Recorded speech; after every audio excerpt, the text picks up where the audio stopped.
merci. J'avais un PowerPoint peut-être en parallèle ou est-ce que... Voilà, c'est ça. Parfait. Donc, mot identité du handicap, un regard philosophique. Je ne sais pas si les philosophes disent toujours des choses intelligentes.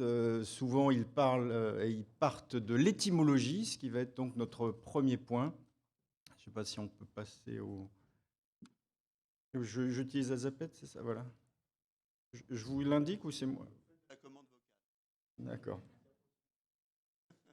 Alors, étymologie du handicap, quel mot pour parler des personnes handicapées? Alors, l'étymologie n'est pas toujours utile pour penser les choses, parce que des fois, ça s'enfonce dans un temps ancestral et cela ne signifie pas grand-chose. Ici, par rapport au terme de handicap, on observera qu'il s'agissait au XVIe siècle d'un jeu, un jeu qui était pratiqué en Angleterre, et cela consistait à faire des paris autour d'objets qui étaient cachés sous un chapeau. Et l'arbitre, à la fin du jeu, montrait quels étaient les objets. Donc c'était la main dans le chapeau, hand in cap. Voilà l'origine du mot handicap tel qu'il est utilisé en français. Au XVIIe, XVIIIe siècle, le mot est passé dans le vocabulaire des courses de chevaux, où l'on rajoutait un poids aux chevaux les plus performants afin de garder du suspense pour la course. Donc là, le handicap était porté par le meilleur cheval.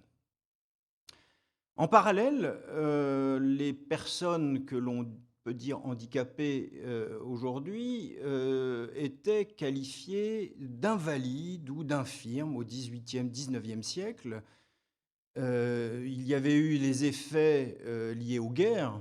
D'ailleurs, l'hôpital des Invalides, créé par Louis XIV, avait été créé justement à la suite de ces guerres nombreuses. On sait que Napoléon affectionnait aussi les Invalides, mais il pouvait parce qu'il avait aussi créé des milliers de mutilés avec toutes ces guerres européennes. Mais le XIXe siècle a vu une culpabilisation retomber sur les personnes handicapées.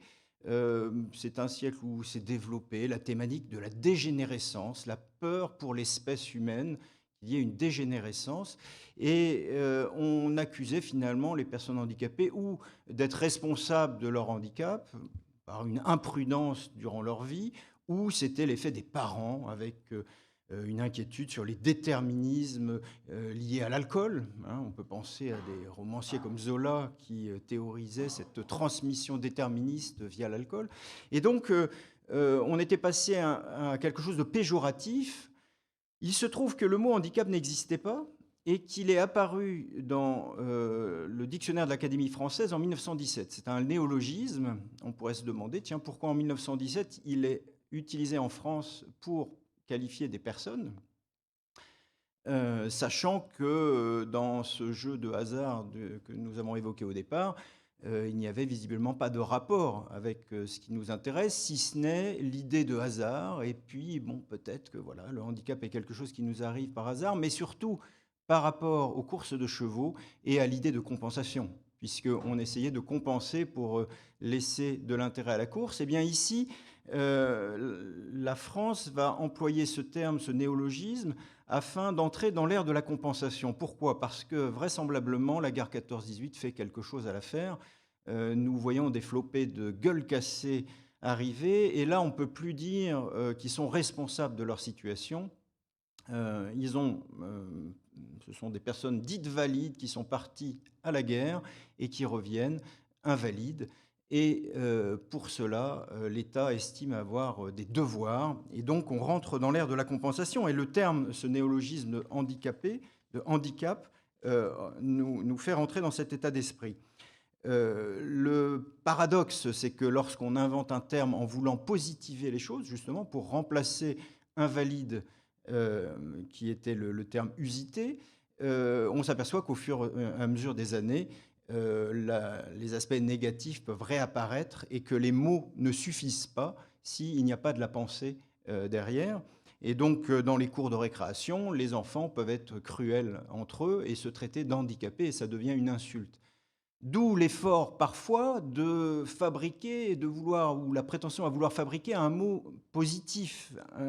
On a par exemple cette proposition de handicapable qui avait été proposée, pour d'emblée forcer la personne à penser positivement le handicap. Il me semble qu'il y a une illusion dans cet effort, bon, un effort légitime, mais une illusion qui serait de l'ordre du 1984 de George Orwell, c'est-à-dire penser que la langue pourrait nous forcer à penser certaines choses et donc nous forcer à penser positivement le handicap.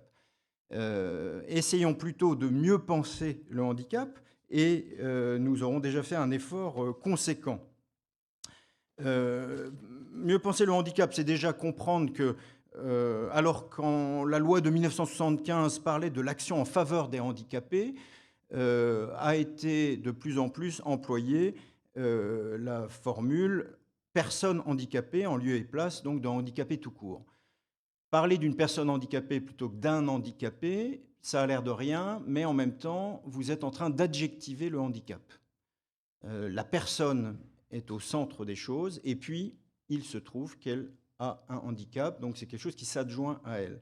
Donc ça n'est pas rien de ne pas réduire la personne à une de ses caractéristiques. On a ensuite employé, et de plus en plus, donc cette autre périphrase « personne en situation de handicap », qui peut sembler bien longue, et puis ceux qui sont un peu éloignés de ces questions pourraient se dire « oui, on est dans le politiquement correct ». En réalité, il ne s'agit pas de cela, il s'agit de bien de remarquer que le handicap ne serait pas intrinsèquement lié à la personne, ne serait pas une réalité absolue, mais qu'elle serait une réalité relative, dépendante de l'environnement dans lequel la personne se trouve. Et donc, si, on prend un exemple basique que j'aime bien reprendre, qui est celui du bus classique. Si vous avez une personne en fauteuil roulant qui arrive devant un bus classique, elle va avoir du mal à rentrer, donc elle a une certaine déficience, un certain handicap, et donc il y a une difficulté pour elle à rentrer dans ce bus. Si en revanche arrive un bus à plancher surbaissé, d'un seul coup elle peut rentrer facilement dans le bus, elle a toujours la même déficience, mais son handicap a diminué. On a donc un effet relatif du handicap, relatif à la manière dont la société envisage les difficultés, et donc la personne est mise en situation de handicap, elle n'est pas nécessairement fondamentalement à caractériser par son handicap. Tout cela pour dire que le handicap n'est pas à inscrire dans une problématique purement médicale. Et c'est un peu la crainte que l'on peut avoir dans ces conférences où se succèdent des médecins qui vont focaliser le handicap sur les aspects physiologiques. Alors, Sylvie Choqueron nous a fait une belle conférence et elle est bien consciente que son travail ne consiste pas à être focalisé uniquement sur l'aspect médical, puisqu'elle nous a montré qu'il y avait des causes qui ne l'étaient pas, que les facteurs environnementaux pouvaient être importants, essentiels, facteurs psychologiques, facteurs affectifs. Le milieu où l'individu se développe va modifier sa façon d'être. Donc on a affaire à quelque chose qui est donc plus vaste que simplement une déficience, une difficulté physiologique. Le handicap n'est pas un fait médical, mais un phénomène d'anthropologie sociale, une manière d'envisager l'ensemble de la personne et de son contexte. Sylvie Choqueron parlait de regarder de manière intégrée la personne. Et regarder de manière intégrée, c'est quelque part faire de la philosophie. J'appelle à une deuxième partie qui nous évoquera le concept de liminalité. Le concept de liminalité, faire semblant d'accueillir. Le fait de la liminalité, c'est le fait de faire semblant donc d'accueillir, parce que la liminalité, c'est le fait d'être maintenu sur le seuil. Étymologiquement, ça vient du latin limen, L-I-M-E-N, qui donne liminalité, donc le seuil de la maison, être sur le seuil de la maison. L'idée de liminalité nous est venue au départ d'un ethnologue français qui avait écrit en 1909 un ouvrage intitulé « Les rites de passage », c'est Arnold van Gennep. Son nom ne l'indique pas, mais il est français, Arnold van Gennep. Donc les rites de passage où il montrait qu'au cours d'un rite, la personne était ni à l'intérieur de la communauté, ni à l'extérieur, elle était dans une situation intermédiaire. Eh bien, tout ça sera repris dans les années 80 par un anthropologue américain, Romer Murphy, par rapport au concept de handicap.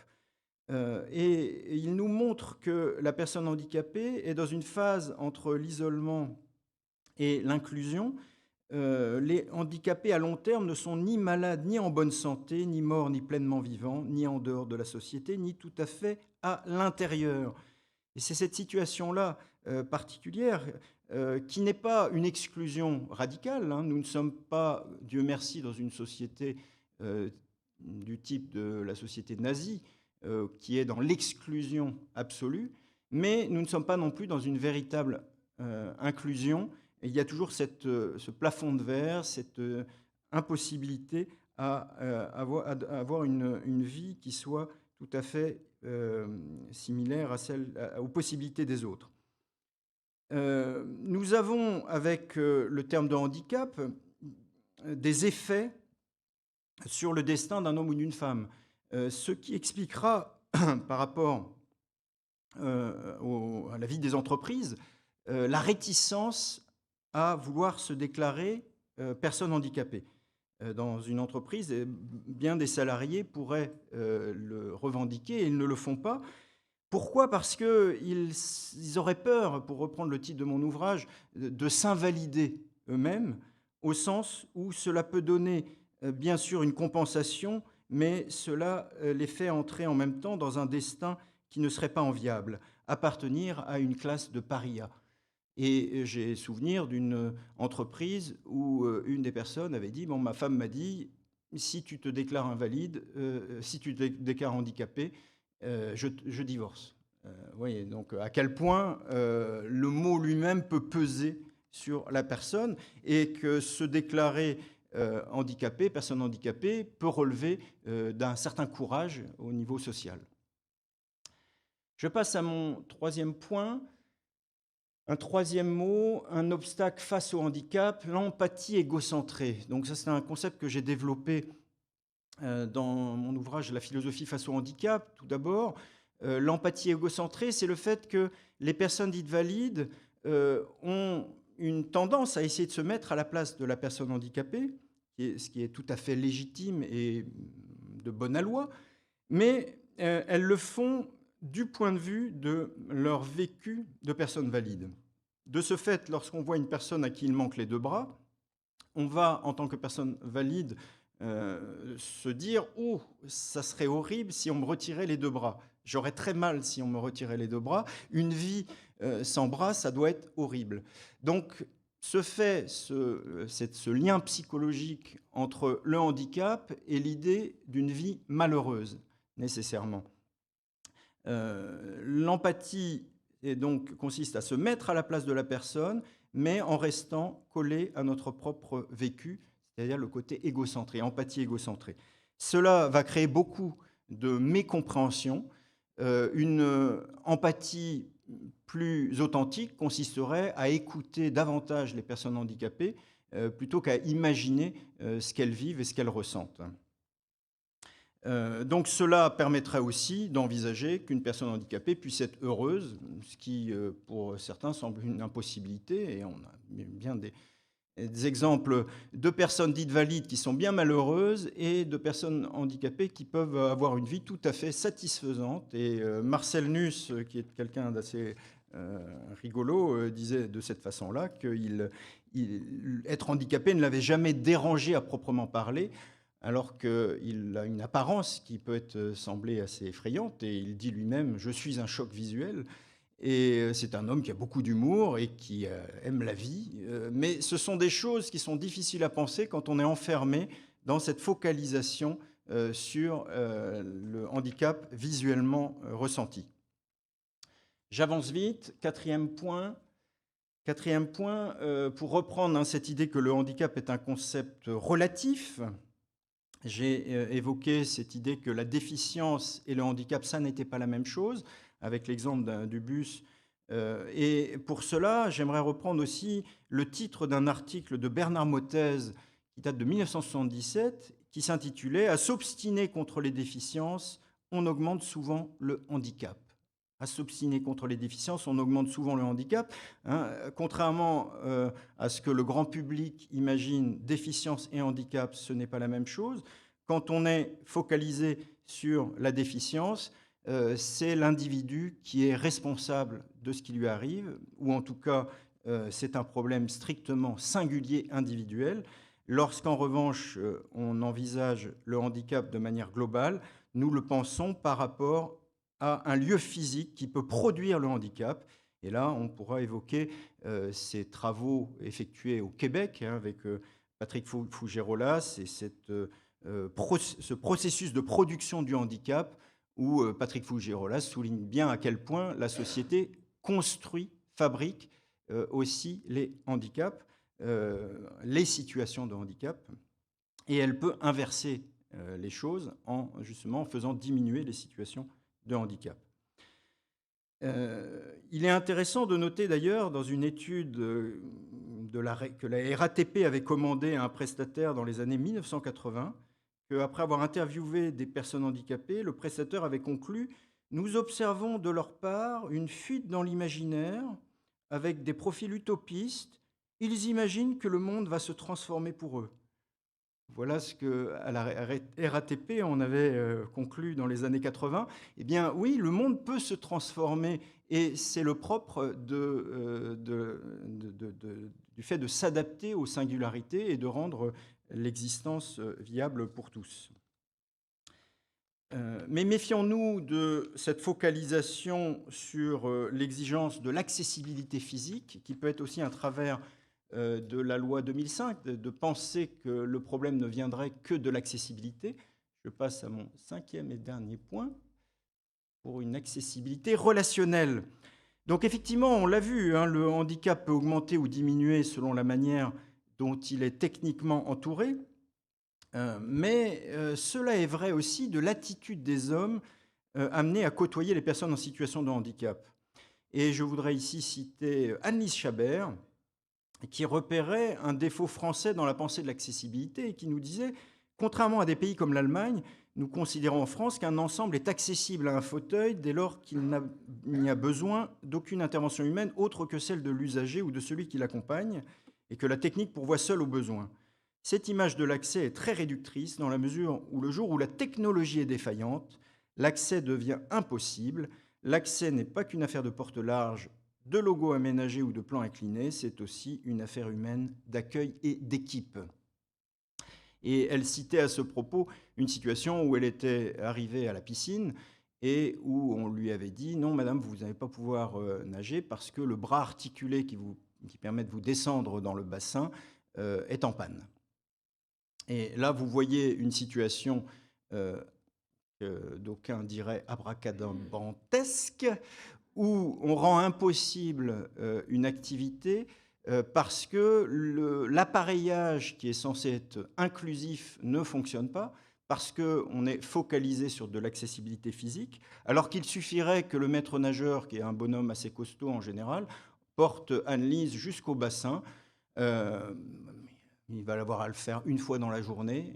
Bon, on peut effectivement parler des difficultés de dos pour des personnes qui travaillent dans des établissements médicalisés, qui toute la journée auraient ce geste à faire. Mais là, on n'est pas dans cette situation-là. Et puis surtout, demander à Annelise Chabert qu'est-ce qu'on peut faire. Et Annelise Chabert pourra très bien vous dire, mais oui, j'accepte d'être pris dans vos bras pour aller dans le bassin. Donc on a une technique inclusive qui peut être développée pour éviter aux professionnels le contact avec la personne handicapée et elle les conforte dans le droit à ne pas avoir de contact. L'accessibilité purement physique est également un héritage de la tradition française des ingénieurs, produire des systèmes où l'humain n'intervienne à aucun moment. En Angleterre, pour faire une comparaison, l'accessibilité du métro est pensée avec un individu qui ouvre le portillon à la personne handicapée et c'est considéré comme un service de qualité. Il y a la différence de conception des choses. Les déboires que les personnes handicapées peuvent ressentir, non pas épisodiquement, mais très fréquemment dans des colloques où l'ascenseur ne fonctionne pas. Nous nous réjouissons aujourd'hui d'être en présentiel, mais il ne faudrait pas que les personnes handicapées soient réduites au distanciel par un nouvel effet d'invalidation du fait du risque permanent d'aller à une conférence où l'ascenseur sera en panne. Il faut un effort d'empathie, donc quand je parle de l'accessibilité relationnelle, effort d'empathie des individus, par exemple pour imaginer ce que l'autre pourrait ne pas comprendre. Une personne autiste à qui un interlocuteur demandait s'il avait sa feuille de soins, le patient répondait oui, et là, le patient reposait la question: est-ce que vous avez votre feuille de soins? Est-ce que vous avez votre feuille de soins? Et la situation dégénère alors qu'il aurait fallu demander: pouvez-vous me la donner? Subir l'absence de cet effort chez les autres, effort de compréhension, est usant et provoque un sentiment de colère devant le manque d'empathie des dits valides, qui est ressenti comme une indifférence et une paresse. Donc ne nous focalisons pas uniquement sur l'accessibilité physique, mais pensons bien que chacun d'entre nous détient une baguette magique qui est de faire diminuer le handicap de l'autre par le biais de cette attention à l'autre. Dernière image. En conclusion, donc mon dernier livre porte le titre « Les Invalidés ». On connaît le terme d'invalide qui, je l'ai évoqué au début, a une connotation un petit peu désuète en français. J'ai choisi le néologisme d'invalidé pour souligner que certains hommes subissent dans cette vie une forme d'invalidation, une invalidation qui peut venir de la société, qui par exemple ne donne pas les possibilités de participation qui pourraient être données. Les invalidés attirent donc l'attention sur le modèle social du handicap pour le distinguer d'une conception purement physiologique, d'une conception qui serait celle du modèle individuel ou d'un modèle qui serait purement médical. Que le grand public arrive à penser le handicap non seulement en termes d'individu, mais aussi de responsabilité collective, est un objectif essentiel. Ces individus ne sont pas seulement des invalides, mais bien des invalidés. Être confronté à l'altérité serait positif, nous a-t-on dit au début de la conférence, être confronté à l'altérité. Mais cette formulation consiste à faire de la personne handicapée un alien. L'altérité, ce n'est pas l'autre. L'altérité, c'est quelque chose qui est également en nous. Nous avons tous en nous de secrètes blessures que cette société focalisée sur la performance ne nous permet pas de révéler. Et la véritable affirmation qui gêne, ce n'est pas de dire que les personnes handicapées sont différentes et ont droit à la différence, c'est de dire que les personnes handicapées nous ressemblent et ont droit à la ressemblance. Mais cette ressemblance, elle nous fait peur, aux dits valides, et nous préférons la cacher de manière à nous donner une image pleinement positive, celle qui correspond au dieu de la performance et de la toute réussite. Je terminerai avec une anecdote. Un étudiant qui me parlait de son stage comme guide pour des personnes aveugles dans des musées où elle apprenait à décrire les tableaux pour des personnes aveugles.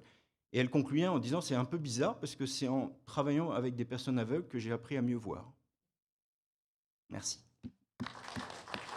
Je vous remercie. Rejoignez-nous pour la table ronde. Thibault aussi, rejoignez-nous pour la table ronde. Je reviens sur le titre de votre livre, « S'invalider ». Les invalidés. La notion de s'invalider.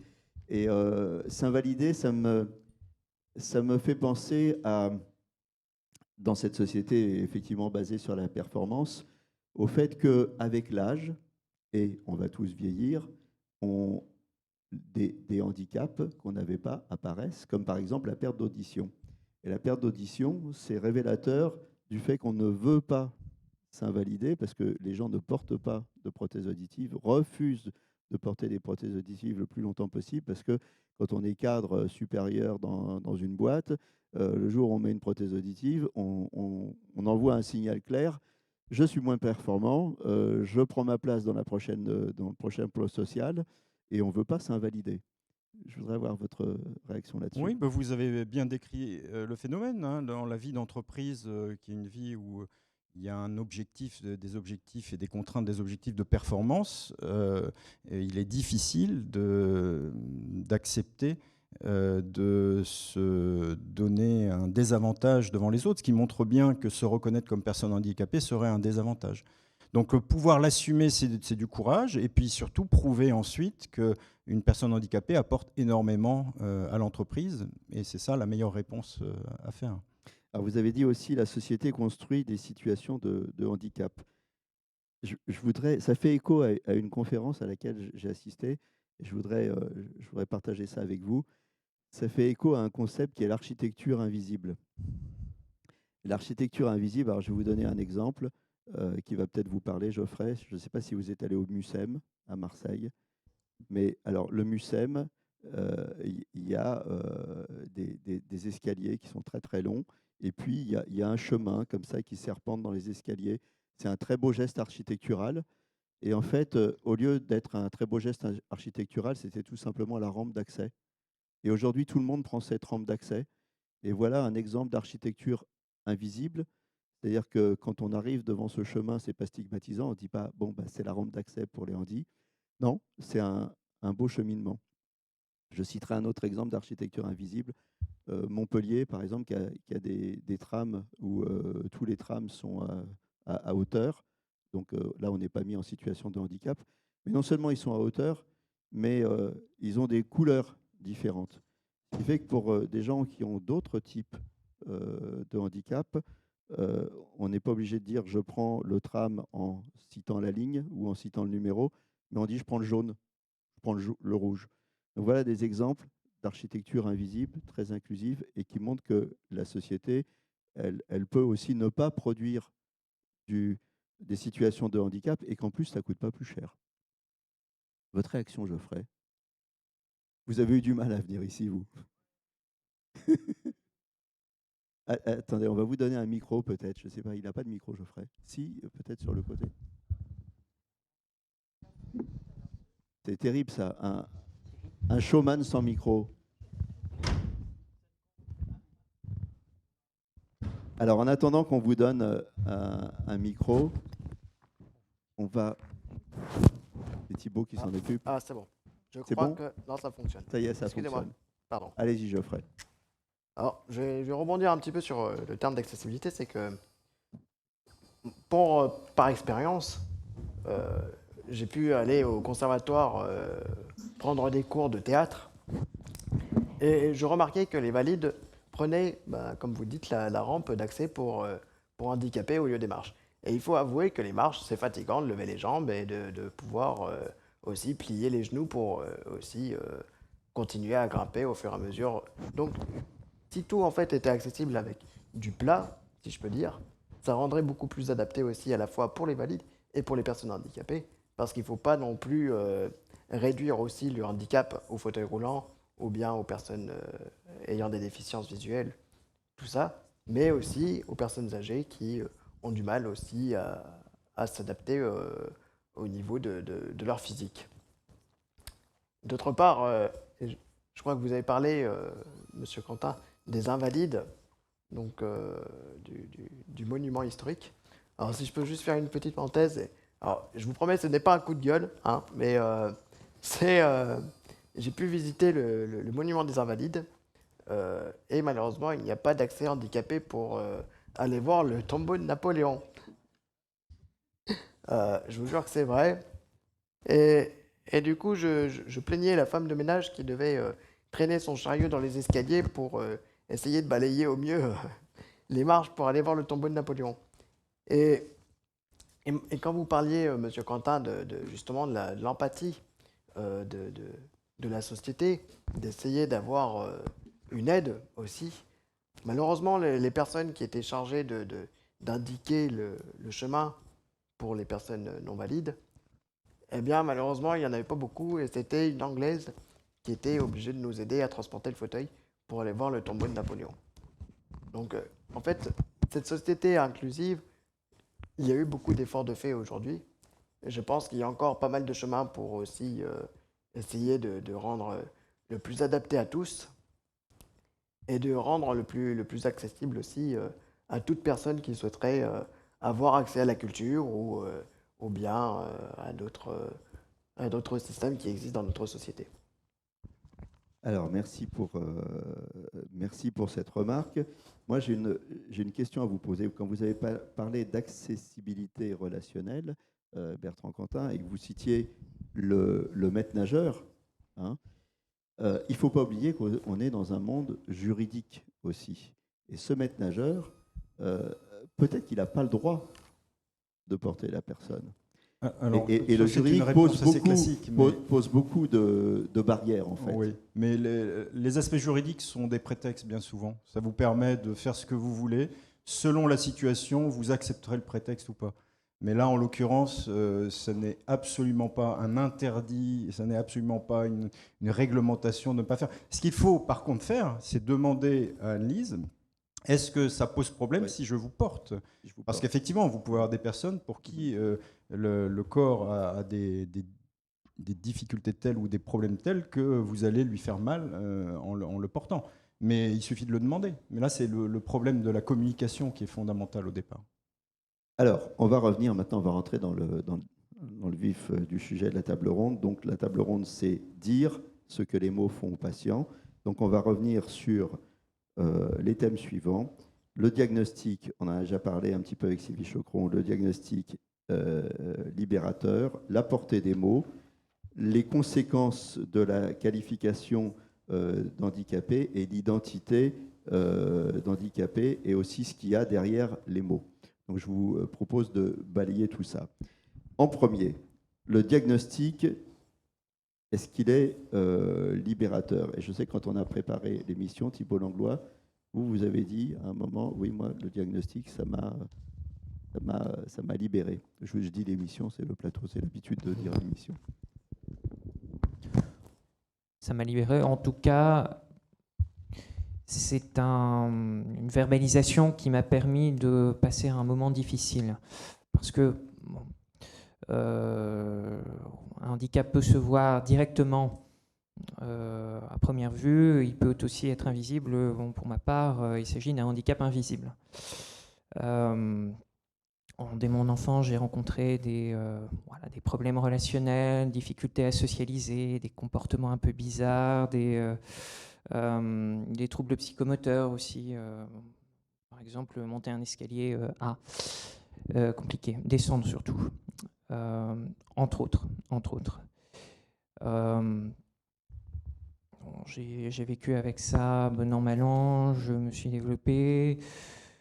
J'ai aussi été aidé en ça par des psychologues, psychomotriciens, mais jamais il y a véritablement eu de verbalisation.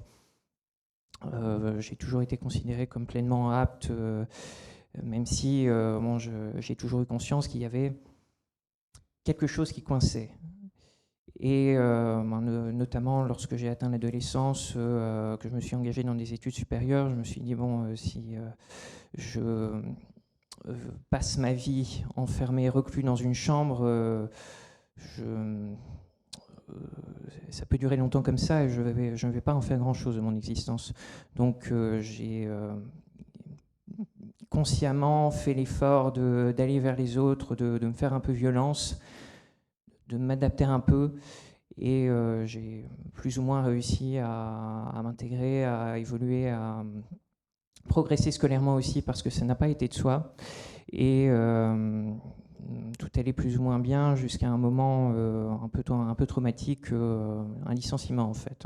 J'avais passé un concours administratif, je suis allé jusqu'à la fin d'une formation, il y avait une épreuve orale finale éliminatoire, et là je me suis complètement liquéfié, j'ai fait n'importe quoi, j'en suis absolument pas fier, c'était vraiment terrible, et on m'a dit au revoir. C'est à ce moment-là que j'ai de nouveau eu besoin de me faire aider. Je suis revenu vers mes proches qui m'ont dit Ils m'ont dit pour certains, bon, tu l'as fait exprès ou c'était vraiment de la mauvaise volonté de ta part, et d'autres, bon, enfin, concrètement, voilà, je suis revenu vers ma mère et je lui ai parlé, est-ce qu'il n'y a pas quelque chose qui... Et effectivement, elle m'a appris que dans mon enfance, on avait évoqué la possibilité de troubles du spectre autistique. On l'avait évoqué, et précisément, il y avait eu un débat, est-il utile ou non de poser les mots?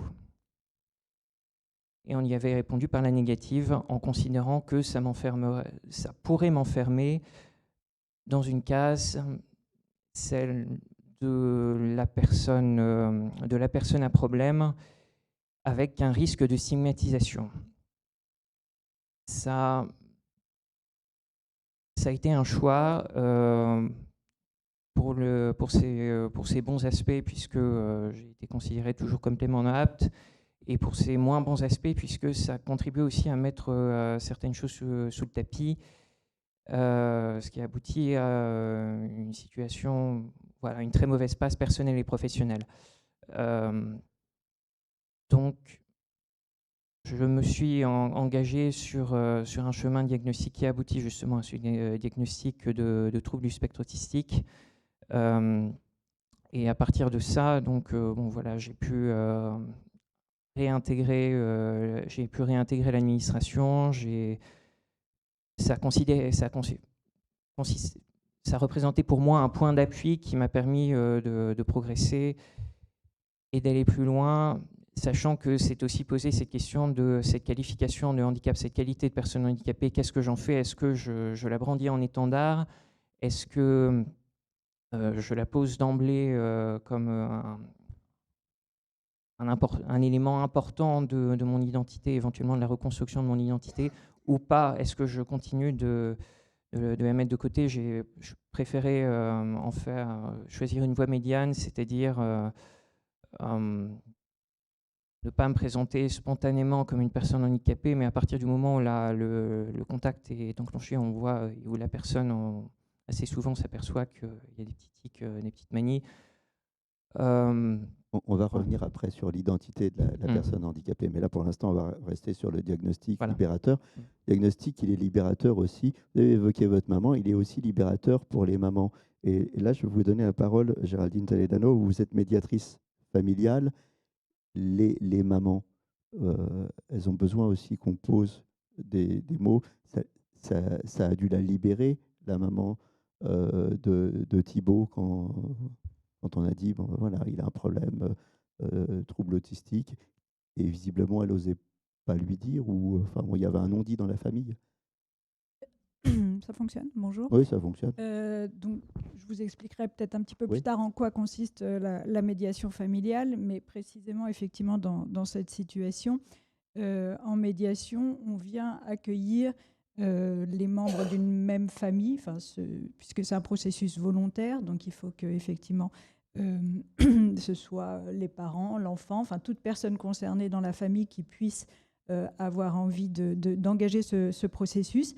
Et on vient en médiation poser des mots sur ce que l'on ressent, ses besoins, ses ressentis, qui ne sont évidemment pas les mêmes en fonction d'abord d'une certaine temporalité.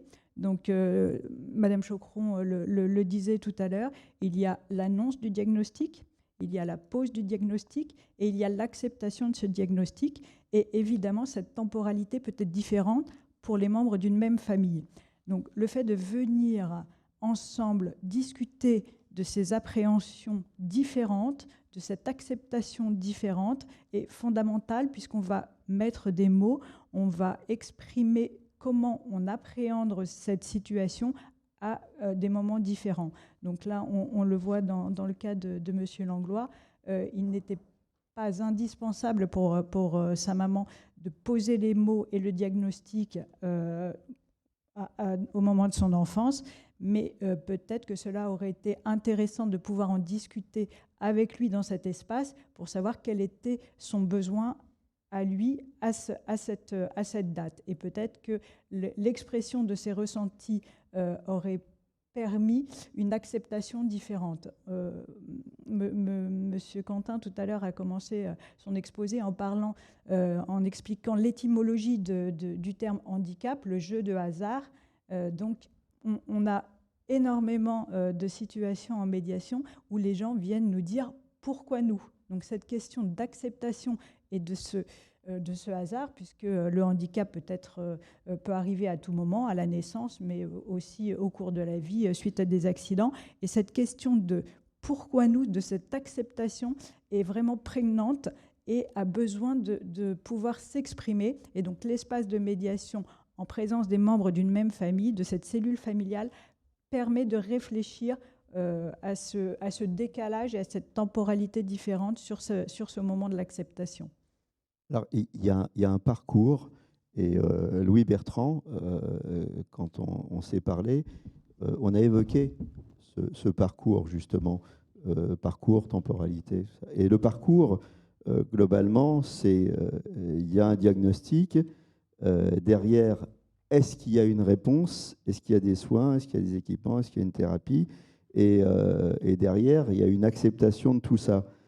S'il n'y a pas de réponse, s'il n'y a pas de diagnostic, il n'y aura pas de réponse. S'il n'y a pas de réponse, il n'y aura pas d'acceptation. J'aimerais que vous reveniez sur cette notion de parcours et de peur aussi de l'étape suivante, une fois qu'on a posé un diagnostic. Louis Bertrand. Ok, oui, j'avais préparé autre chose du coup, mais alors oui, le diagnostic, ça peut être effectivement libérateur de reposer certaines choses, comme l'ont dit Madame Choqueron ou Monsieur Langlois. Il y a aussi tout ce qui se passe avant, comment on y arrive. Et je vois dans les recherches que j'ai menées beaucoup de mamans, pour le coup, souvent, qui sont souvent en première ligne sur ces questions. Oui, le pédiatre ne me croyait pas, ou alors temporisé, alors qu'il y avait quelque chose qu'elle ressentait de grave, pour le coup, derrière. Donc il y a ce temps de latence où finalement on ne sait pas et on cherche des questions, on cherche des réponses. Un terme qu'on entend beaucoup de la part de professionnels, de spécialistes, plutôt de la rééducation, ça va être le terme de déni. Ses parents ou cette personne est dans le déni des problèmes de son enfant ou de lui-même. Et certains sociologues, je pense à Florence Weber pour le coup, dit mais le déni parfois c'est simplement refuser une étiquette qui va n'être que péjorative, c'est un petit peu ce que vous exprimez, Monsieur Langlois, et qui n'apporte pas de solution, contrairement à ce que proposait Madame Choqueron tout à l'heure. Donc parfois, finalement, refuser une étiquette, c'est refuser les solutions qu'on nous propose ou qu'on ne nous propose pas derrière.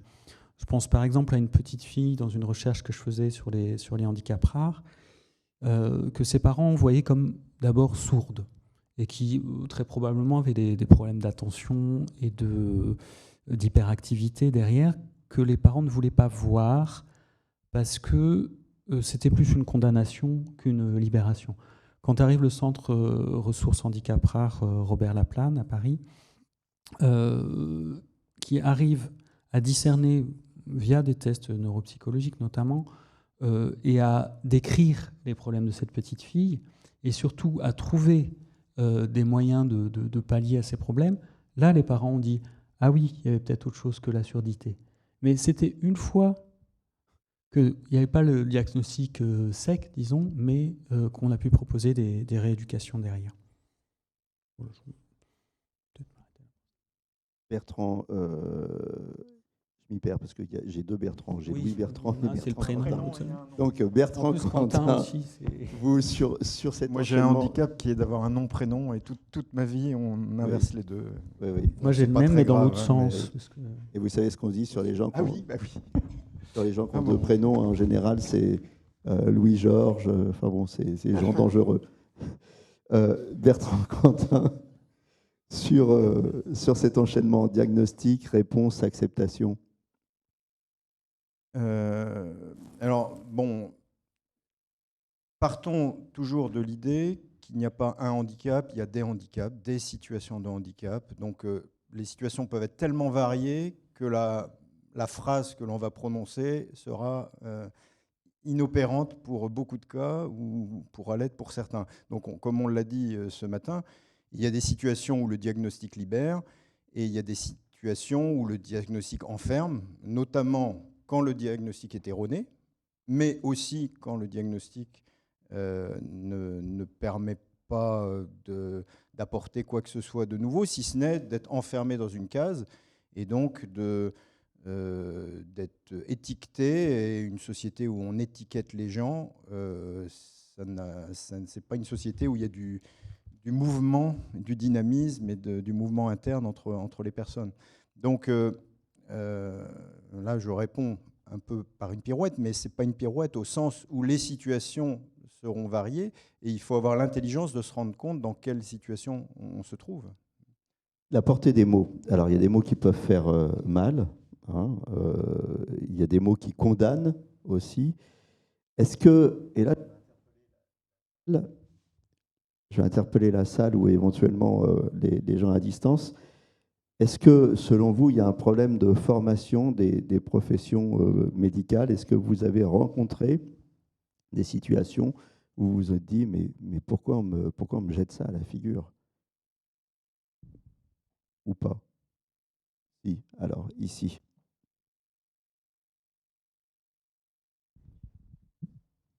Donc, moi, je peux citer l'exemple de ma mère. Donc, c'est elle qui me l'a raconté. Hein. Donc, j'étais tout bébé. Et moi, j'ai un frère aîné qui n'a pas de handicap. Donc, quand elle est allée voir le pédiatre, elle a dit, écoutez, il y a quelque chose qui ne va pas. Il a les jambes toutes raides. Et le pédiatre lui dit, mais ce sont des raideurs, ça va passer. Voilà. Et il a fallu qu'on aille à je suis originaire du pays de Gex, à la frontière franco-suisse, et il a fallu qu'on aille à l'hôpital cantonal de Genève pour qu'un professeur en situation de handicap dise non, c'est pas des raideurs, c'est un syndrome de Little, voilà.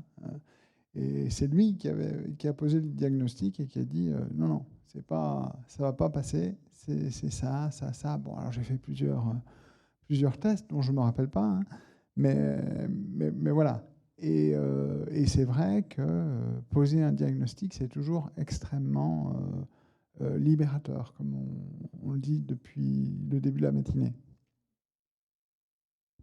Alors vous, c'était plutôt l'errance diagnostique, mais ma question, elle était aussi sur la brutalité des mots. Merci.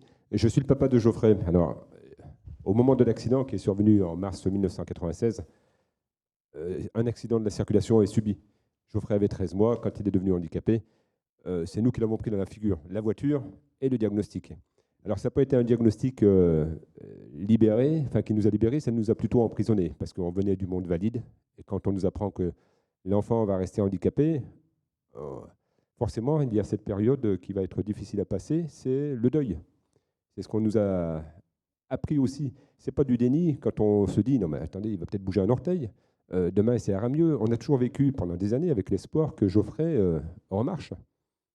Cette idée, là, on l'a perdue, hein, parce que finalement, il vaut mieux des fois vivre assis dans un fauteuil qu'être biomécanisé et puis passer sa vie à faire des efforts pour se mettre debout. Enfin, ça, c'est la vie. Je parle un peu parce qu'on en discute avec Geoffrey, hein, bien sûr. On s'est souvent confronté à l'infirmière en chef qui nous criait dans le couloir « il est tétraplégique ». On l'entendait, mais enfin, pour combien de temps?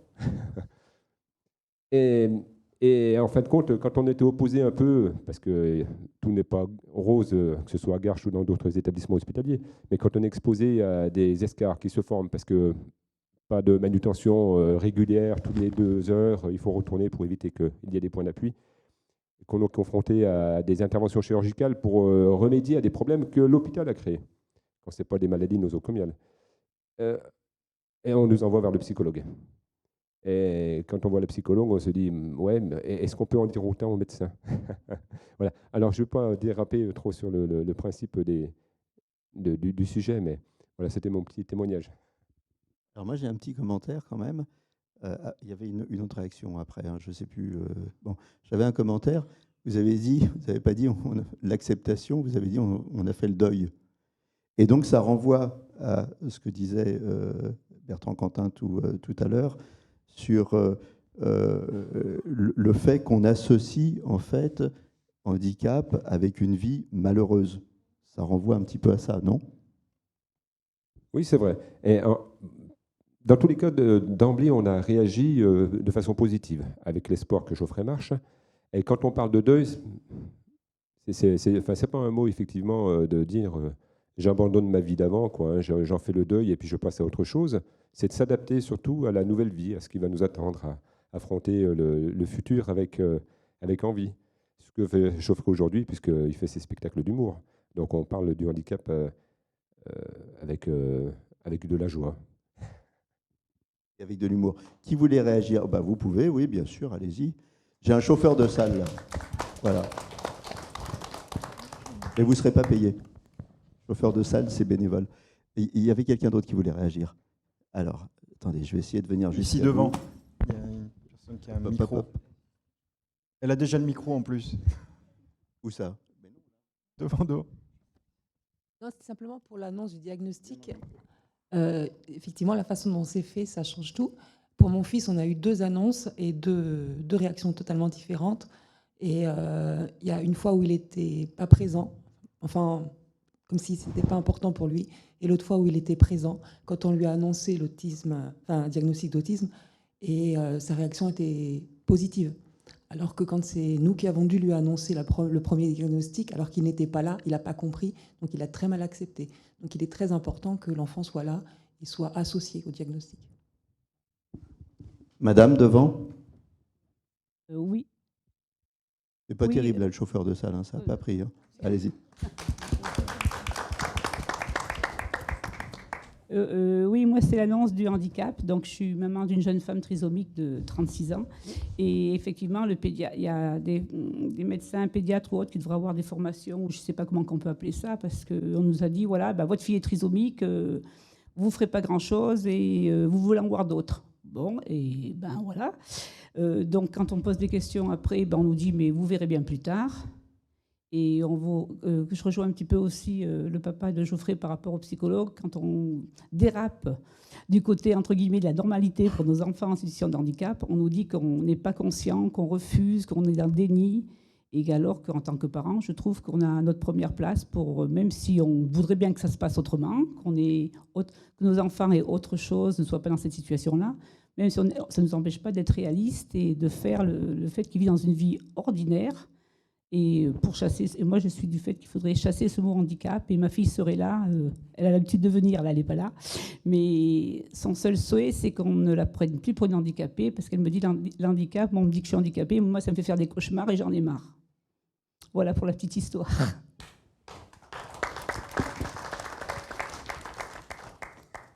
Donc, pour moi, me diagnostiquer la maladie que j'avais, mes parents m'ont emmené d'en voir 10 ophtalmologistes. Et le dernier a annoncé mes parents, donc je devais avoir à peu près 11 ans, votre fille sera aveugle et ne pourra pas faire d'études. Donc, je sais, ça a vraiment beaucoup bousculé.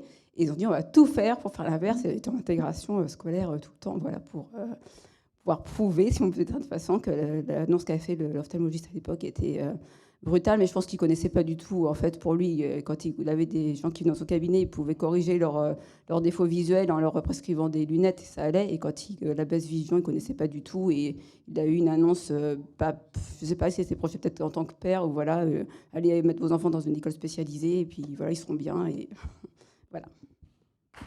Alors, effectivement, je vais vous repasser la parole après, j'ai vu que vous vouliez parler. Il y a 2 choses. Hein. Il y a le diagnostic et il y a la sentence derrière. Là, vous voulez réagir, Géraldine. Le diagnostic, vous ne voyez pas bien, vous avez un problème de vision, la sentence, c'est fini pour vous, vous ne ferez pas d'études. Donc, là, Non, je voulais Allez-y. réagir sur le choix des mots, et qui se fait effectivement au moment de l'annonce et de la pose du diagnostic, parce que de dire à une personne « vous êtes handicapé » ou « vous êtes autiste » est totalement différent de si vous annoncez à une personne « vous allez vivre avec un trouble autistique, avec un handicap, vous serez porteur d'un handicap ou d'une différence », et donc de normaliser effectivement la personne en lui annonçant qu'elle vivra avec quelque chose de différent, mais de parler de cette différence, c'est précisément le travail qu'on va essayer de faire en médiation, et de tendre vers une normalisation. Et donc, tout à l'heure, on parlait de hors norme. Donc, tout le travail doit tendre vers la normalisation de l'acceptation et de la personne qu'on a en face de nous, et d'éviter de la stigmatiser avec ces termes handicapé, autiste, mais de bien définir. Moi, je parle de supplément, donc avec handicap, avec autisme, avec différence. Et c'est là tout ce travail qui est important au moment de l'annonce du diagnostic et de l'acceptation du diagnostic qu'on doit faire avec la personne elle-même, mais avec aussi tous les membres de sa famille. Et ça, c'est vraiment un travail fondamental qui est à faire. Donc, nous, ce qu'on fait en famille, mais aussi en société. Ah, vous savez quoi, j'ai vu Geoffrey opiner. Il y a joué, il y a monsieur... Oui, non, oui, excusez-moi. on va y aller. Mais pourquoi vous opiniez du chef? Alors, non, mais je suis d'accord avec ce que dit Madame Toledano. C'est que, après, on ne parle plus vraiment de différence. Et puis, je trouve qu'aujourd'hui, les médecins ont eu cette capacité, entre guillemets, psychologique, à annoncer un handicap. Pour ma part, moi, c'était dans les années 90, donc je pense que le handicap était encore un peu secret gardé. Et puis, c'était un peu dire, Monsieur Bugnot, Madame Bugnot, votre fils, bah, on va vous le dire franchement, votre fils, il est tétraplégique. Donc, ça met déjà un premier coup sur la casquette, et en plus, si on dit, et on ne sait pas si il va survivre plus tard, puisque j'étais trachéotomisé, ça remet encore plus un coup sur la casquette. Et le fait de... En fait, je pense que c'est une certaine forme de combat, j'aime pas trop dire ce mot, mais je veux dire des familles qui veulent s'en sortir et veulent aussi prouver que finalement le handicap n'est pas un frein et qu'on pourra très bien l'intégrer malgré les différences. Et on peut les considérer comme des personnes tout à fait normales par la suite. Vous disiez vivre avec un handicap, mais il y avait en premier vivre. Alors ici, une prise de parole, et après je viens vers vous, monsieur. Non, moi je voudrais rebondir sur ce qui a été dit, et notamment ce que tu as dit, Tiffaine, puisque vous avez dit également. Moi, quand je suis né, on a dit à mes parents, votre fils est non viable, donc il ne survivra pas. Donc vous attachez pas, voilà. Vous attachez pas parce qu'il survivra pas. Et puis après on a dit de toute façon s'il survit il marchera jamais. Hein. Et puis un petit peu plus tard on leur a dit de toute façon il faut pas compter qu'il fasse d'études. Hein. Alors bon j'en ai fait tout le contraire. Donc effectivement j'insiste bien comme vous l'avez fait, sur la volonté familiale et la volonté personnelle un petit peu, mais la volonté familiale de prouver justement le contraire, quoi. Voilà, merci. Je réinsiste sur les médecins qui doivent s'abstenir des sentences, c'est-à-dire qu'ils doivent s'en tenir au diagnostic, et les sentences, on oublie. Monsieur. Oui, bonjour. C'est vrai qu'en entendant tous les témoignages, et puis même aussi, même me concernant, c'est vrai que les paroles que prononcent les médecins, je dirais que c'était assez brut de décoffrage en fait. Parce qu'on annonce, c'est comme si on recevait vraiment quelque chose sur la tête, on s'y attendait pas du tout, quoi. On attendait plutôt un accompagnement. Je ne sais pas si aujourd'hui, dans les études de médecine, il y a des cursus pour les nouveaux médecins ou pas, ou bien je ne sais pas sur quoi se baser. Est-ce que les médecins se basent sur leur propre vie, par exemple, à ce qu'ils voient ou ce qu'ils vont vivre dans leur patientèle et tout. Par exemple, j'ai ma nièce qui est médecin, qui me disait que voilà, dans notre formation, bon, c'est vrai, on nous parle de handicap, mais franchement, on n'a pas le temps de faire de la sensibilisation, en fait. Donc, pour annoncer une telle nouvelle. Franchement, donc je pense que durant les études des personnels de santé, je pense que de faire une grande sensibilisation, que ce soit sensibilisation sensorielle ou bien autre, je pense que c'est une chose qui est très importante. Merci. Vous venez de Belgique. C'est différent en Belgique. Il y a une autre approche de l'annonce du diagnostic qui s'accompagne pas forcément de sentences, justement. Alors, je vis en Belgique, mais je suis français.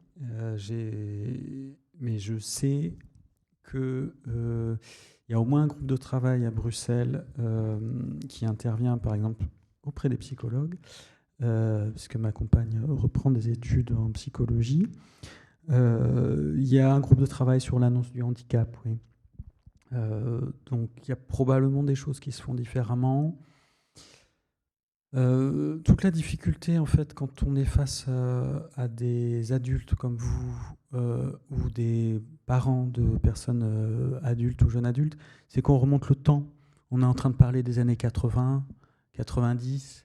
Il est assez difficile de savoir, par le témoignage que vous donniez, monsieur, sur votre nièce, sur ce qui se passe actuellement.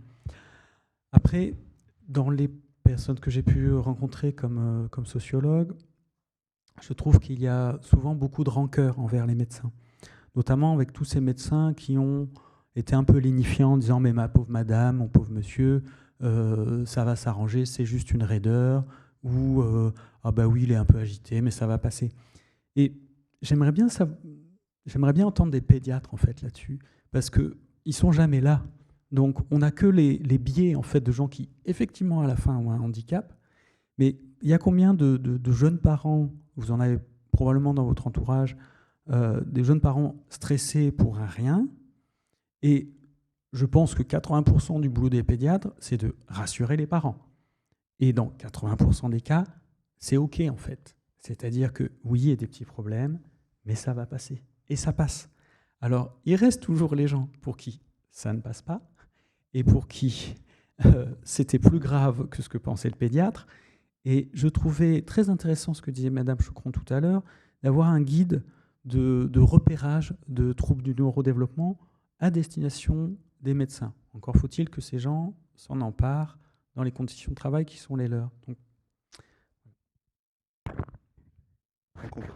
quelqu'un sur les diagnostics, la formation, avant qu'on passe au chapitre suivant de la conversation. Sur le chat, il y a un... Ouais. Alors, sur le chat. Et vous, Bertrand Cantin? Il y a un parallèle qui est fait entre les médecins et les enseignants, en disant que c'est la même chose du côté des enseignants. Hein, parfois, la bienveillance n'existe pas. D'autre part, il y a un témoignage qui dit que c'est en train de changer du côté des médecins aussi. J'ai l'impression que ça change. Tout dépend de la sensibilité du médecin.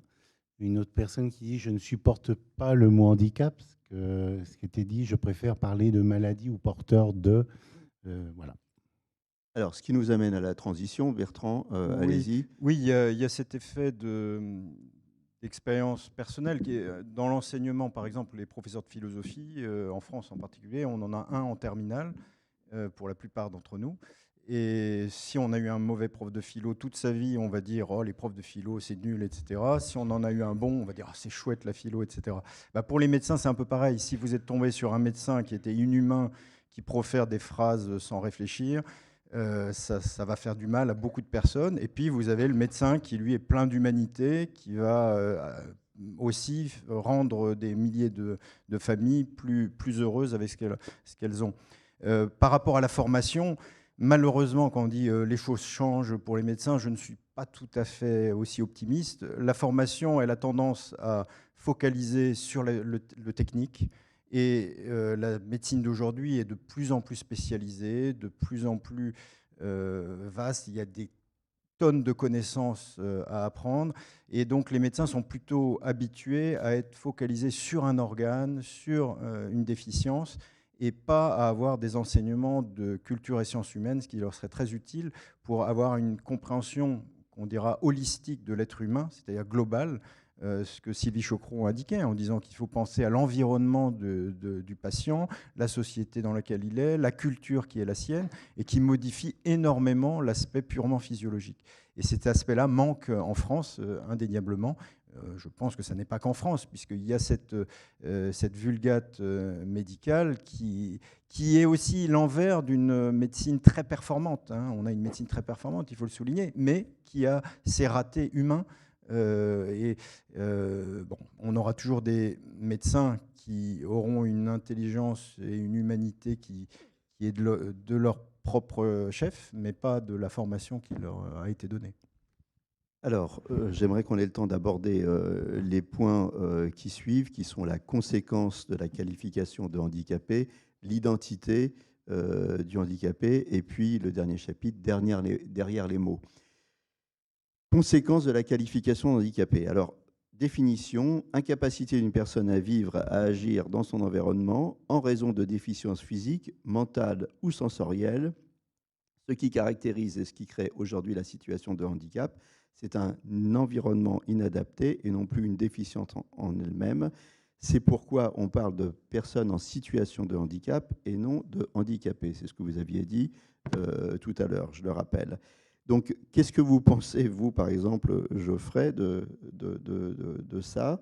Handicapé, personne en situation de handicap. Est-ce que c'est finalement un débat sémantique qui n'a pas beaucoup d'importance, ou est-ce qu'au contraire, c'est très important, et pourquoi? Alors, je suis à peu près d'accord avec tous les termes qui sont employés pour définir le handicap d'une personne, que ce soit situation de handicap ou une personne handicapée, parce que ça peut réunir tous ces mots-là. Après, une personne en situation de handicap, ça remet en cause l'adaptation de la société vis-à-vis des personnes handicapées. Là, je suis d'accord, puisque en fait, c'est toujours un compromis qu'il faut faire entre les adaptations de la société et nous aussi, qui devons nous adapter aussi à la société, puisque c'est avant tout un échange humain qu'il faut faire.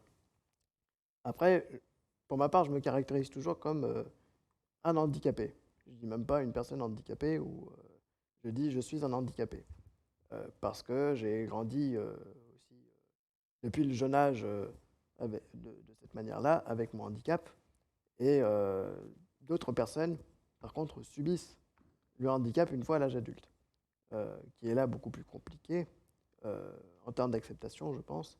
Je prends l'exemple d'une dame que je connais très bien, qui était maître nageuse.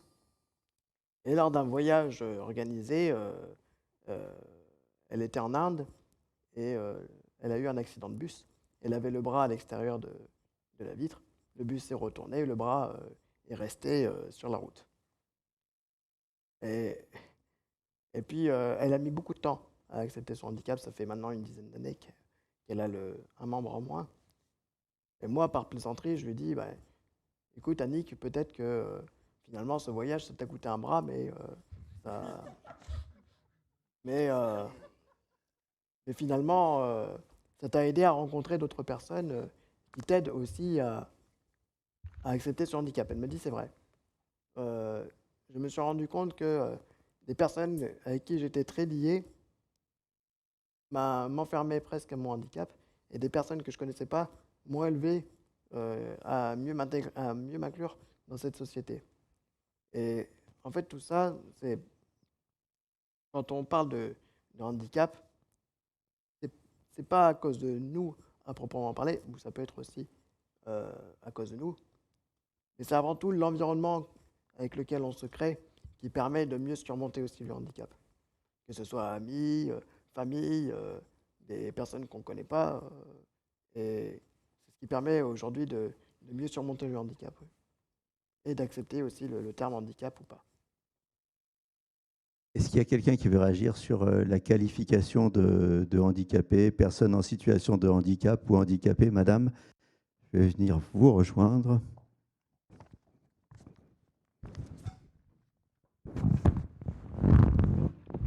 Oui, moi j'ai un fils qui est multidis, TDAH en plus, et donc là il est scolarisé, il a 17 ans. Et en fait, moi ce que je voulais dire par rapport au handicap, c'est justement la difficulté en tant que parent d'intégrer les démarches administratives, hein, notamment en matière de diagnostic.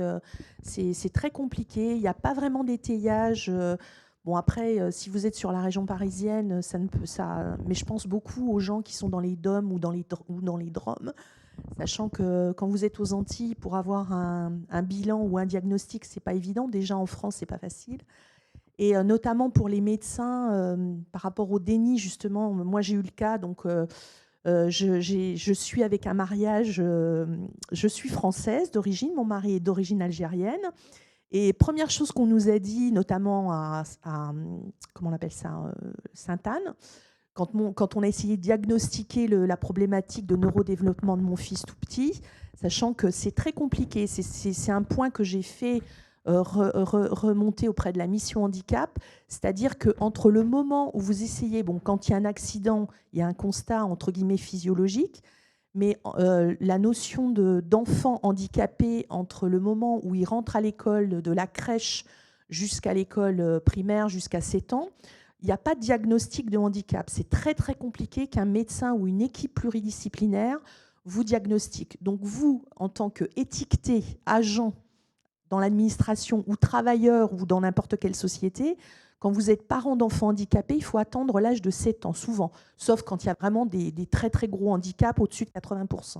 Mais entre le handicap, le curseur administratif, donc les notions d'étiquetage, c'est très très compliqué à faire comprendre auprès d'un employeur que vous avez besoin d'un temps de décharge pour faire les démarches administratives.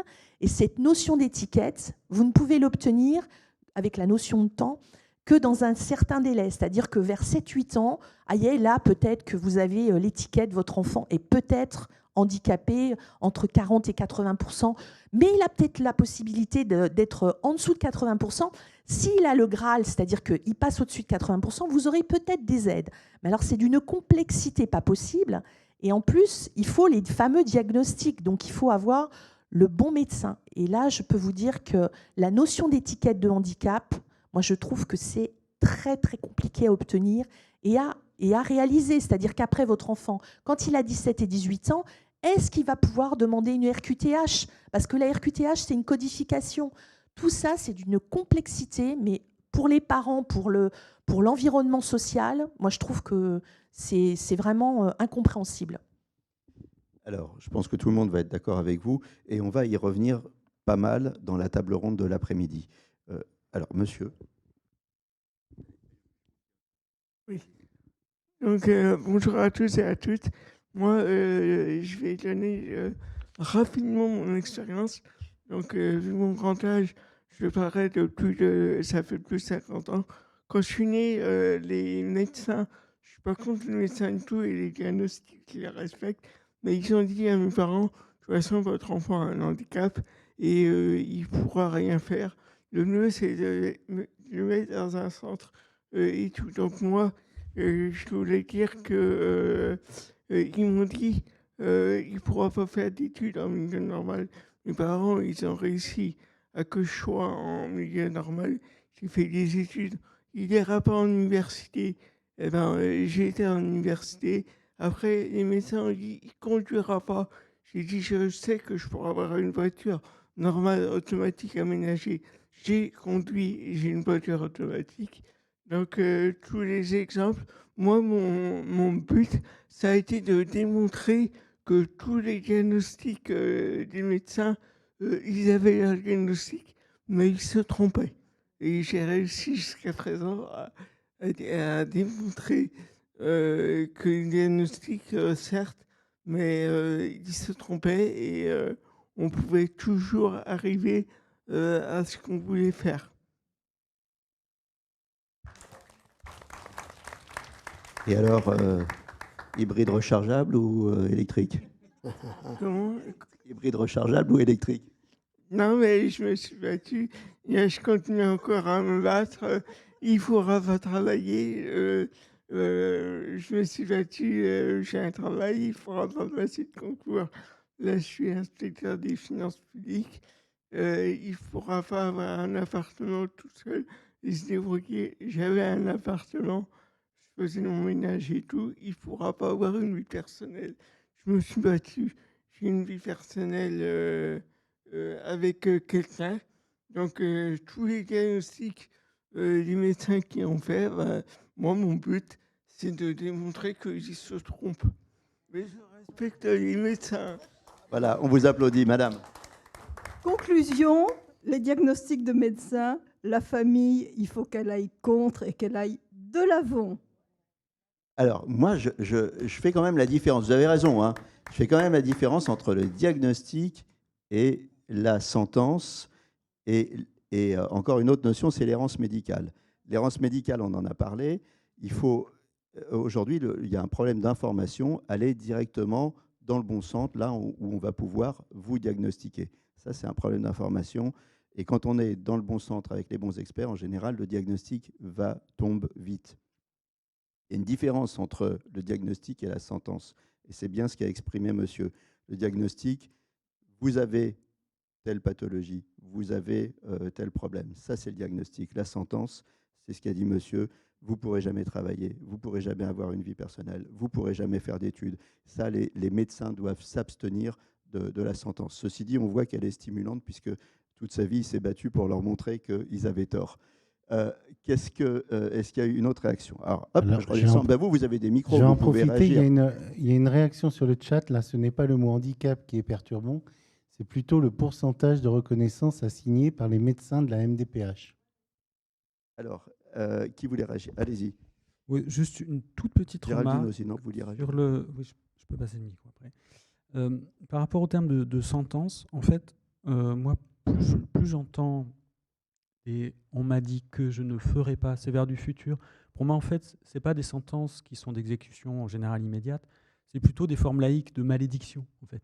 C'est-à-dire, votre enfant ne saura pas, on a l'impression de sorcier ou de sorcière qui c'est un côté très, oui, maldisant en tout cas. Le problème, pour le tout coup politique et social derrière, c'est comment on soutient les familles, alors là c'est peut-être ma voisine qui en saura plus, pour que se battre contre ces malédictions ou ces condamnations, se prouver que les médecins ont tort, c'est un moteur chez beaucoup de gens. Il y en a beaucoup aussi qui tombent. Hein. Vous êtes quelque part tous des survivants de ces trucs-là. Oui, malheureusement. Et ce que j'ai pu entrevoir, moi, dans mes recherches, c'est que les familles qui ont pu avoir soit du soutien des oncles et tantes, enfin, c'est-à-dire des frères et sœurs des parents, ou des grands-parents, ou simplement qui ont les moyens de payer une nounou qui va tolérer un enfant en situation de handicap, où le couple va rester, sinon uni, au moins coopérant entre eux pour le bien-être de l'enfant, oui, ça peut marcher. Oui, on peut déjouer ces malédictions-là. Mais il y a aussi quantité de familles qui explosent, quantité de mamans qui restent toutes seules à galérer avec leur enfant et dont l'avenir va être compromis pour le coup. Enfin, l'avenir de la mère et de l'enfant. Là, je peux effectivement intervenir sur l'expérience qu'on a en médiation familiale. Le taux de prévalence de séparation des familles dont un des membres est porteur de handicap avoisine les 80%. Donc évidemment, c'est énorme. Et ce qu'il faut savoir, c'est que en cas de présence de handicap d'un des membres, que ce soit un enfant ou un autre ou un parent, on peut venir en soutien de ces familles en amont, donc avant l'explosion de la famille, en essayant justement d'analyser ce qui fait conflit, ce qui fait difficulté, ce qui fait rupture de communication. Et on intervient également après, puisque après explosion de la famille, il faut savoir que dans le cas d'un enfant porteur de handicap, les parents, même séparés, doivent continuer l'exercice de leur coparentalité, puisqu'ils vont devoir gérer la situation de handicap de leur enfant, aménager des prises de rendez-vous, des décisions communes, et c'est là toute la difficulté. D'où l'intérêt de venir dans cet espace pour discuter des éventuels conflits, des éventuelles difficultés de communication, pour essayer de trouver des solutions communes. J'aime bien donner des exemples, c'est plus parlant. On a reçu les parents d'un jeune enfant de 3 ans porteur de troubles autistiques qui n'avaient plus aucune communication depuis leur séparation.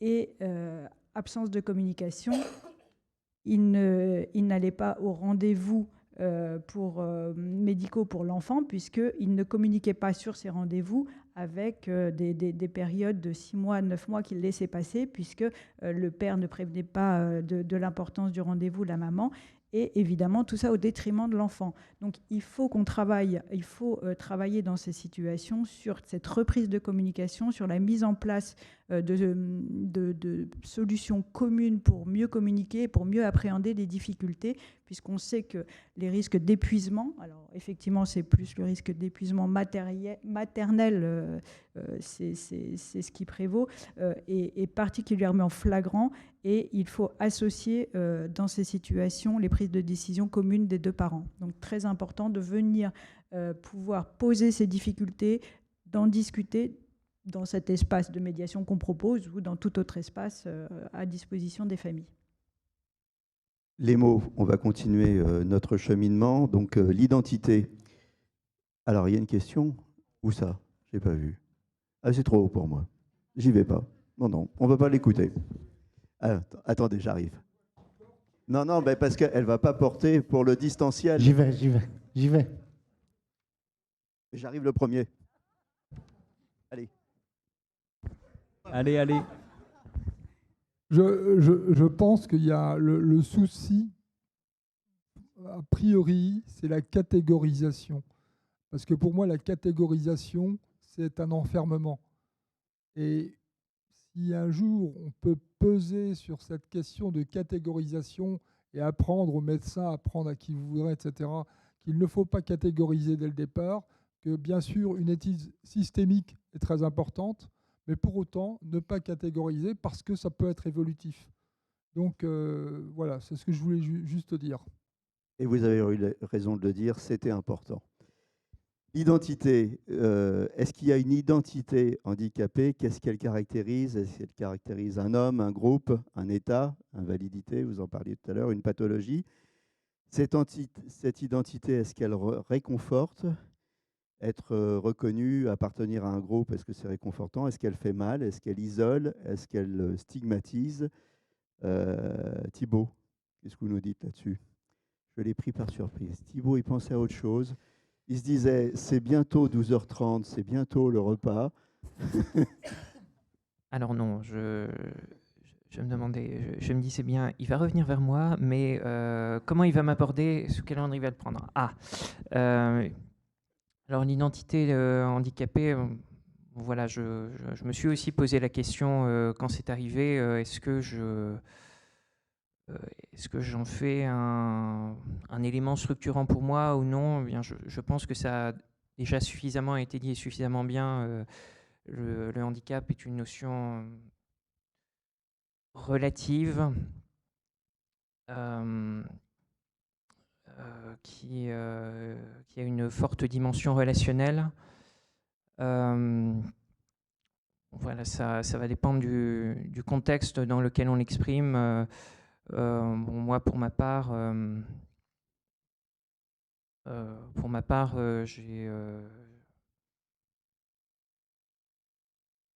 j'ai choisi d'opter pour la voie médiane, en parler. Vous avez dit être sincère, sans porter mon handicap en étendard. C'est ce que vous avez dit quand on avait préparé le truc, être sincère. C'est ça, étant entendu que j'ai ce luxe de pouvoir le révéler ou pas. Oui. Sachant que quand on ne le révèle pas, ça peut aussi se retourner contre nous, et inversement aussi, ça peut être extrêmement stigmatisant ou mal pris. J'ai cet exemple de lorsque je suis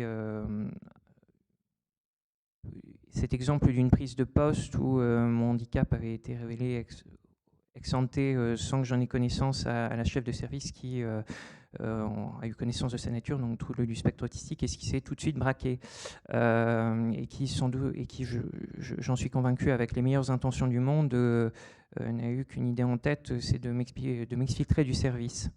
il ne sera pas à même d'exercer des fonctions de contrôle fiscal.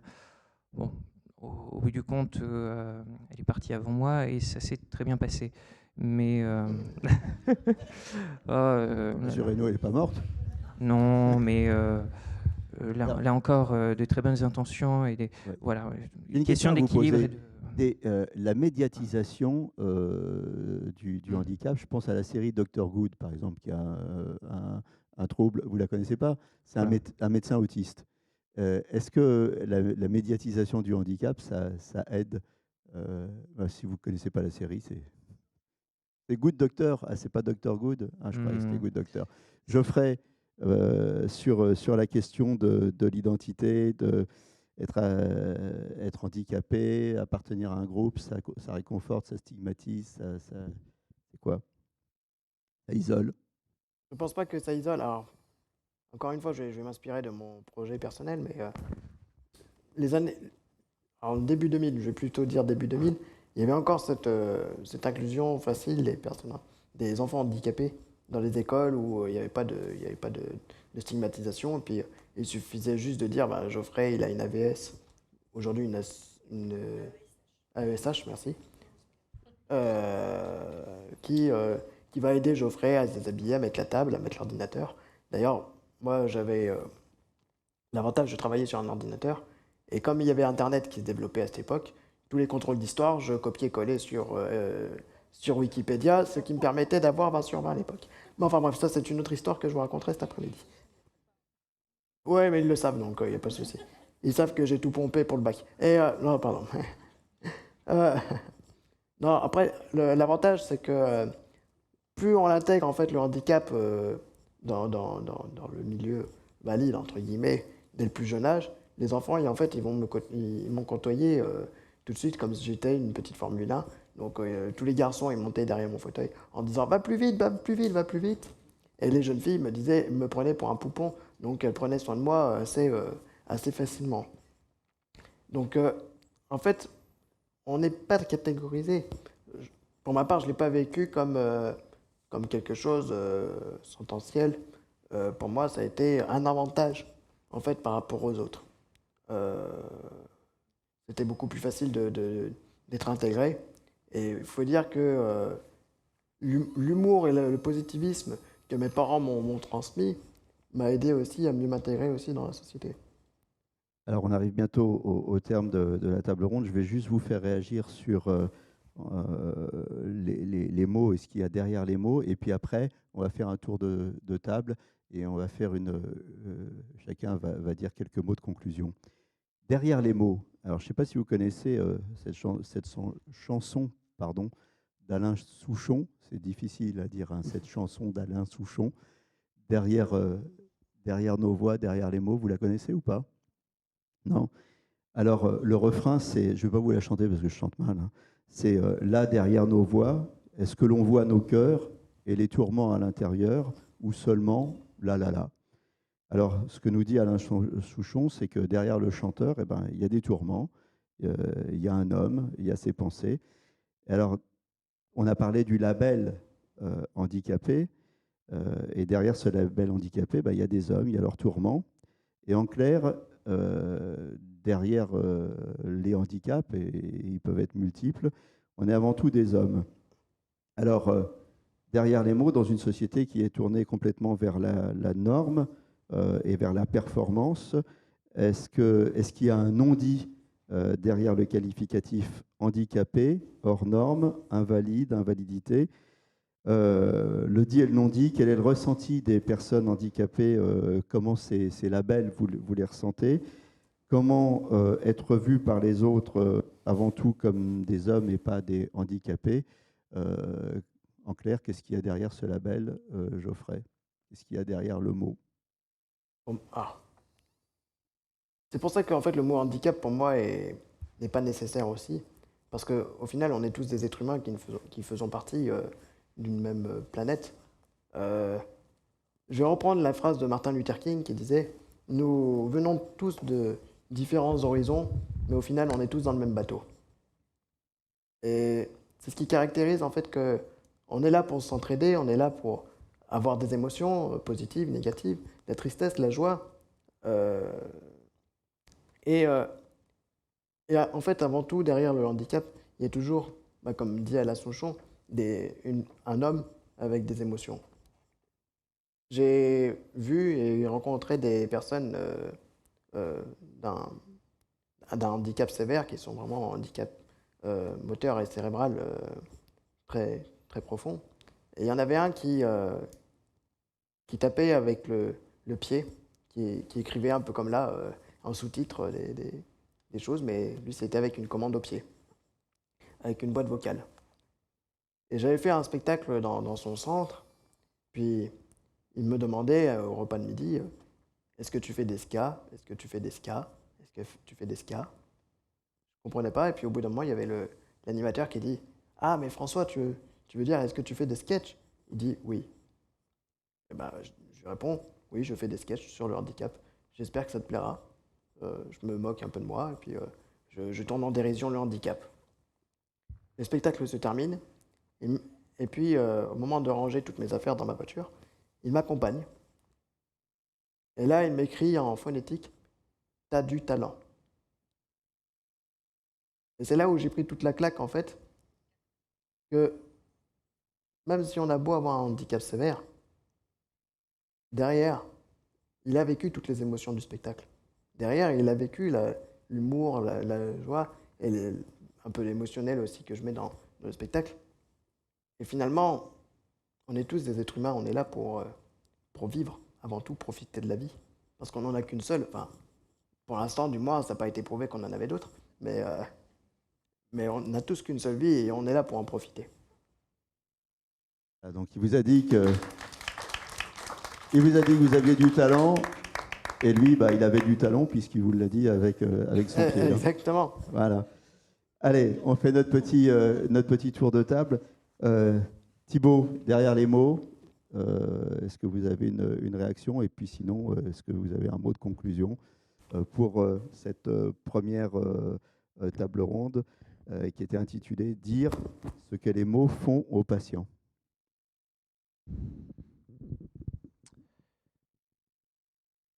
Derrière les mots, eh bien,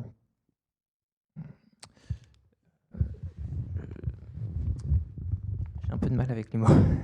Je pense que s'il y a des mots à privilégier, c'est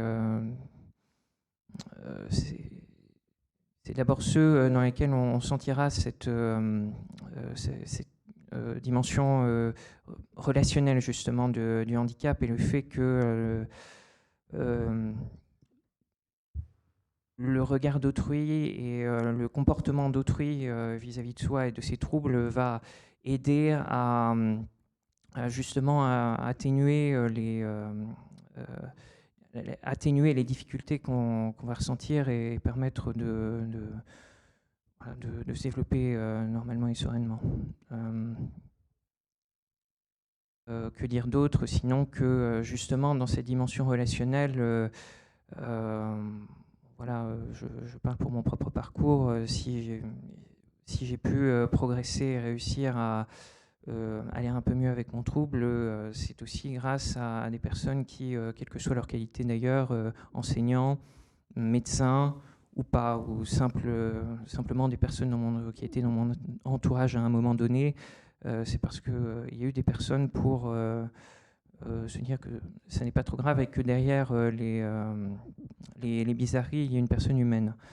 Et qu'ils en soient toutes et tous remerciés. Et un remerciement en particulier aux équipes, au personnel qui travaillent dans le domaine de la psychiatrie, qui est grand besoin de moyens et qui est un peu malmené, et qui sont remerciés. Bertrand, Quentin.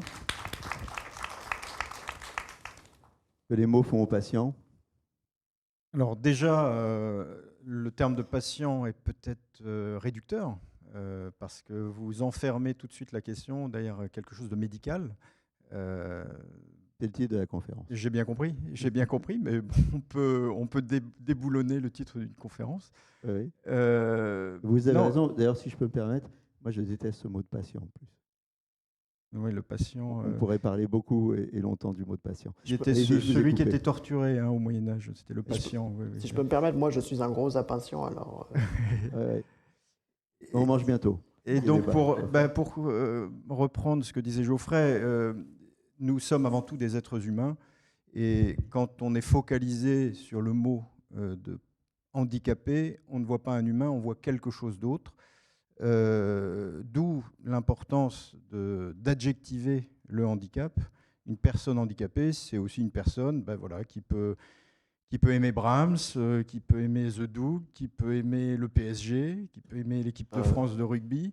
Et ce sont des choses qui n'ont pas de rapport avec le handicap, qui sont à côté, qui font partie de notre identité, indépendamment du handicap. Donc méfions-nous de ce en quoi le substantif handicapé nous enferme. On a vu aussi ce matin en quoi, en termes de diagnostic, cela peut avoir son utilité, mais avant tout, nous sommes des êtres humains et sachons voir chez l'autre un être humain et ne pas dire trop souvent « oui, c'est important la différence, j'aime l'altérité », parce que ceux qui le disent souvent prennent la personne handicapée pour un alien, comme je le disais tout à l'heure. Alors, il faut savoir que quand Bertrand fait la même intervention à Marseille, il dit qu'une personne handicapée peut aimer l'OM. Non, parce que je suis pour le PSG. Louis Bertrand. Ouais, moi je me disais que voilà, il y a des mots pour nommer les choses, pour les comprendre. C'est un peu ce qu'on disait autour du diagnostic. Il y a des mots qui peuvent rassembler, chercher des gens qui nous ressemblent, avec qui partager ou avec qui même revendiquer des droits. Et il y a des mots pour dire, pour se dire, c'est un peu la question de l'identité, mais pensez à ce que disait Thibaut tout à l'heure à propos de handicap invisible. Il y a des handicaps qui sont plus visibles que d'autres, on le voit autour de la table. Mais je crois qu'au fond, en fait, on ne sait jamais trop comment vivent les autres, qu'ils soient handicapés ou pas d'ailleurs. Et donc, il y a des choses qui vont être très visibles, un fauteuil roulant, une canne blanche, etc. Mais en fait, on ne sait pas le quotidien des gens derrière. On ne sait pas tant qu'on ne leur demande pas et tant qu'on ne donne pas l'occasion de dire de manière respectueuse ce que ça va être. L'envers de ça, c'est que chez certaines personnes en situation de handicap, on a l'impression que c'est un coming out perpétuel, c'est-à-dire, ok, tu vois pas que, mais j'ai tel besoin spécifique, ou tu vois mon fauteuil, mais tu ne sais pas que j'ai tel et tel besoin. Donc attention aussi à la fatigue de toujours devoir s'expliquer et expliquer.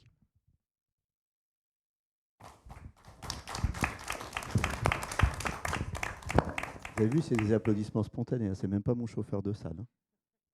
Géraldine.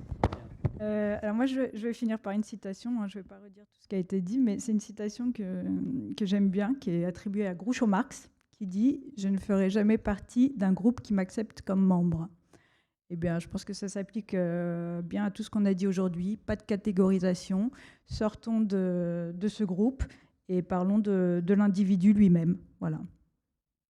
C'est une très belle citation, très bonne citation. Geoffrey, qui dit mieux que Groucho Marx? Geoffrey. Il y a eu beaucoup de citations. Hein. Alors, je vais faire une citation encore une fois de Charlie Chaplin. Ah non, ne me la faites pas, celle-là, j'avais gardé pour... Ah, vous voulez qu'on la garde pour tout à l'heure? Ouais. Bon, d'accord. On le revoit tout à l'heure. Bon, d'accord. Non, mais bien sûr qu'il faut poser des mots sur le handicap pour, avant tout, rassurer d'abord les personnes à qui on le dit. Après, je vais en parler encore cet après-midi lors d'une petite conférence, mais il faut savoir que qu'on soit valide ou pas, on a toujours besoin d'aide pour réussir. Et